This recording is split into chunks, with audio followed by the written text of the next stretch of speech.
Welcome to our series of podcasts focusing on international employment law. I'm Ailey Murray, Senior Counsel in the Employment team at Travers Smith, and I'm with Sean Keel, a partner in the team. In these podcasts, we'll be speaking to friends from law firms in a variety of jurisdictions and asking them about the key employment law issues and things to think about when employing staff in their country. For each jurisdiction, we'll be doing 3 short podcasts, one covering the start of employment, the second covering the end of employment, and the final one covering the other key aspects of employment law for their jurisdictions. We are starting this series in Germany, and we're delighted to be joined today by Thomas Winzer and Tobias Abend from Gleiss Lutz. Gleiss Lutz is one of Germany's leading independent full-service law firms active on the global stage with a top-tier labour employment practice. Welcome both. Hello, pleasure to be with you. Well, it's lovely to have you with us, and thanks, Ailey, for that introduction. So today we're going to be looking at the very start of employment and what to think about when hiring staff in Germany. So Thomas, Tobias, starting at the very beginning, what are the key things to think about from an employment law perspective when advertising vacancies in Germany? So one thing employers in Germany must be aware of when advertising vacancies is that the requirements in the job advertisements are free of adverse treatments. The background is the prohibition of discrimination. Job advertisements must therefore not contain indications to so-called protected criteria under the German General Equal Treatment Act. And such protected criteria are the race or ethnic background, gender, religion, disability, age, and sexual identity. A reference to such protected criteria in job advertisements shall only be made in case those criteria are mandatory for the job. As an example, an employer is searching for a female artist because such a female shall play a role in a film or so.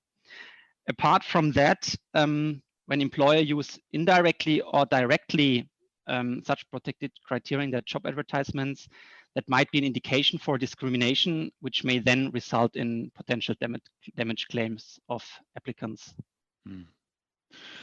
Yeah, and from a practical perspective, if I may add, typically companies in Germany are aware that they must not, differentiate based on gender, but sometimes the practical problems arise in relation with age. For instance, if you were looking for a young employee or someone from your young ambitious team, this may be interpreted as that you're looking for someone who is younger, which means you're discriminating based on age. So in this area, you need to be careful. In addition to this, let's say, more legal aspects, you also have to be aware of, let's say, cultural aspects. And one is obviously language. The German language is not gender neutral. So if you're looking for a lawyer, for instance, this would indicate that you're looking for a male lawyer. And therefore, in Germany, job advertising typically contain an indication that if you're looking for a lawyer, that you're looking for male and female lawyers. And this is done by, let's say, round brackets and an M for male and a W for weiblich, which means female in German. And in addition to that, after our constitutional court recognized that from a legal perspective, there might be a third gender. In these days, we also see, in addition to the indication to male, female applicants, also a reference to diverse applicants, which is now quite market standard here in Germany. That's very interesting. And certainly the last point you've made is definitely not something we have to grapple with in the UK. So is a really important point for any of our UK clients who are thinking of hiring in Germany. Moving on from adverts for roles, when you get to the interview stage, is there anything in particular that employers should think about in Germany when asking questions of job candidates? Yeah, it's fairly standard and usual, to have job interviews in Germany. So people submit their paperwork after they've seen the advertising. Then the company determines who fits the profile, and then people are invited to an interview. The complexity of the process really depends on the position. So the interview for a, let's say, shop assistant, for instance, it's much straightforward than, for instance, for a lawyer in a law firm.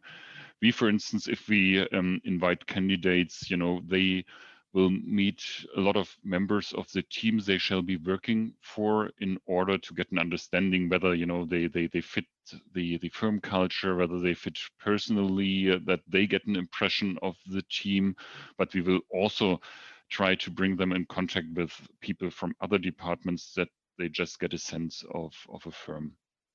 As a general rule, such interviews are, let's say, or tend to be more informal, but eventually you should not ask any questions that are not related to the requirement of the particular job. And I believe, Tobias, you had some examples in this regard.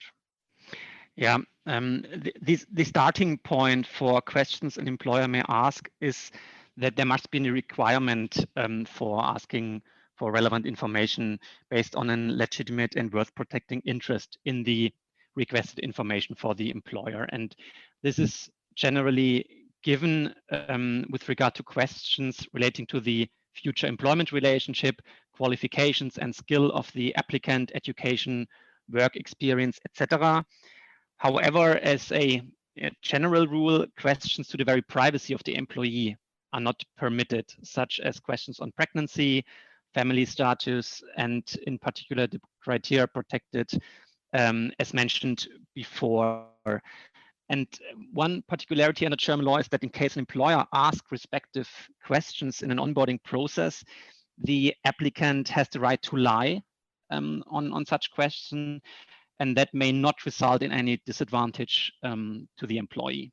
Gosh, that's very interesting. So somebody cannot be disadvantaged for not having told the truth on an application. Yeah, that's correct. Yeah. Correct. Okay, so I think that is potentially again different from the UK. Very interesting. Yeah. So what about you've as an employer, you've advertised a role, you've then interviewed your job candidate, found the person you want, but you just want to check whether there are any things you need to be aware of in relation to that candidate.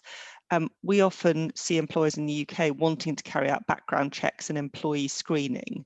Is that permitted or usual practice in Germany? Maybe as a general remark, I would say we are very reluctant, and often clients from the UK or the US are a bit surprised, how restrictive the rules are in Germany when thinking about background checks and the like. And again, this may have some, let's say, cultural background, because historically, Germans are, let's say, a bit reluctant to sniff into, let's say, the personal life of other people. You see similar similar rules in relation to whistleblowing, where we were very reluctant to accept it. In general, again, the starting point is that you must only do such background checks to the extent it is really required to check the qualification for the particular job. So it's not about what you want to know, but more about what you need to know about the particular candidate. And again, if you're talking about a head of treasury, for instance, in a bank, the checks you can do are probably broader than if you have just an assistant working in a retail shop or the like. Sometimes there are examples, for instance, if people have access to particularly protected information, if they need certain security clearances, etc., then there might be a possibility to do deeper background checks, but that's really more the exception. Thanks for that. And I think that sounds kind of it's fairly similar to the UK. It's kind of background checks. Certain background checks are familiar, but certainly if they're required for the role, they're far more common.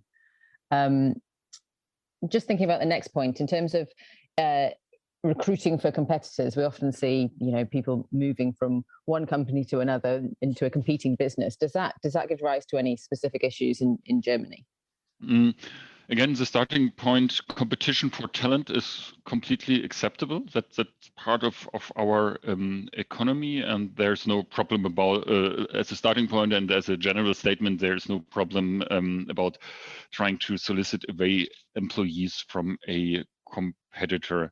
Nevertheless, such poaching or such solicitation must not result in unfair competition practices. So, for instance, you know, if you were, you know, to hire people away just because you want to hurt your competitor, yeah, if you don't have, let's say, a motivation to hire those people because of your business, but only to hurt your competitors, that would be unlawful. Furthermore, you know, it would not be permitted really to encourage the employee to breach her obligation towards her current employer. And keeping this in mind, these statements only relate to the actual hiring of an employee. A completely different story would be the protection of business secrets. The fact that you're hiring someone from a competitor does not mean that the individual would be permitted to disclose business secrets of the competitor, but I guess that's basically something that would apply in almost every mature jurisdiction. But Tobias, you had some examples in relation to what you know, encouraging people to breach their obligation towards their current employer could be.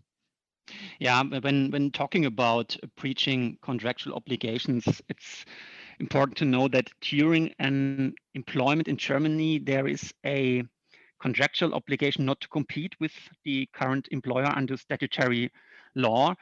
And this changes once the employment relationship comes to an end. So under the law, there is no post-contractual non-compete obligation. So an individual is generally completely free to engage with a competitor. Sometimes employer agree with employees on post-contractual non-compete covenants. However, those are restricted under German law. In particular, significant compensation is to be paid. Therefore, they are rather rare. Based on our experience, we typically see such covenants with rather executive employees dealing with sensitive information, quite important for the companies. Thanks for that. Actually, Thomas, if I can go back to one of the points you mentioned at the beginning there about the kind of the fact that businesses can't take action if it's going to harm a competitor. Is that a standalone kind of protection for those companies, or is it in connection with a potential job applicant having restrictions, and so it's kind of the new employer shouldn't be encouraging a breach of those restrictions, or is it a completely standalone protection? Legally, it's a standalone protection developed by case law, and here the important point, it's not the effect that the hiring of the employee may have, but rather the intention. Yeah, if you're hiring someone just with the intention to hurt your competitor, that would be regarded as unfair competition. If you have, let's say, a legitimate reason to hire someone and it results the competitor being hurt, that's again all right. In practice, you know, typically the cases are much more complex. You know, the competitor may argue, you know, you're only doing this because you want to hurt my business, and in addition to that, you are encouraging the employee to breach the covenants he or she is under. So typically the practical cases are a bit more complex than, let's say, the specific legal grounds we were describing. So moving on to documenting the contract with the candidate that you found. I mean, Tobias just made a really interesting point about post-termination non-compete provisions being rare in Germany. Are there any other points that you think our clients from the UK would find unusual or different when trying to document a contract with a German employee? With regard to the written form requirement mentioned by Thomas, I think it's worth knowing that there is a written form requirement for fixed term contracts. So we differ in Germany between fixed term contracts and unlimited contracts. And in addition, fixed term contracts require an objective ground. Such ground may be the replacement of an employee being absent due to maternity or parental leave. In case no objective ground for a contractual limitation is given, a fixed term contract may be concluded for up to a maximum of 2 years. And coming back to the written form requirement, if this is not complied with, the contract is just for an unlimited period of time, and the same applies if it's agreed for more than 24 months or in case no objective ground is given.